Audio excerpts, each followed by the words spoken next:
کەواتە فرسەتی زۆر ئاڵتوونی و چاک چاوەڕێی ئەو کەسەیە کە ئەم ساڵ چانسیەوەی هەبووە لە تەلەبەی 6 بێت و ئێستا دەرگای نێکستێپی بەڕواکراوەیە پلان و استراتیژی درێژخایەنی نێکستێپ چیە بێت؟ هەموو کوردستان و لە هەمان کاتە بەغداد و بەسڕۆ ئەوانش هەوڵمان ناوەکە زانکۆ بهێنی و بە خۆشحاڵی و دەرگایەکی زۆ کراوەتەوە چونکە شتێکە بۆتە واقع زانکۆکان خۆشانیانێ بەشداری بکەن.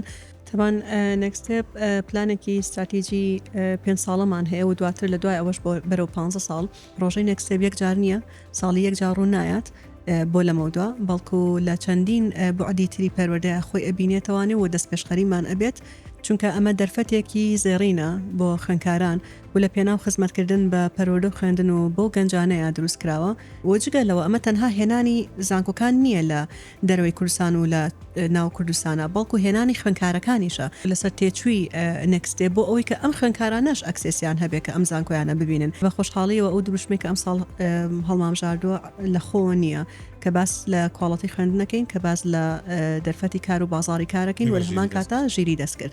بەیوە سەرکەوتن بۆ هەموو فێرخوازان و بۆ جەنابیش سپاس دەکەم مانو نەبی. زۆر سپاس. نێکستێپ هەنگاوی داهاتووی تۆیە.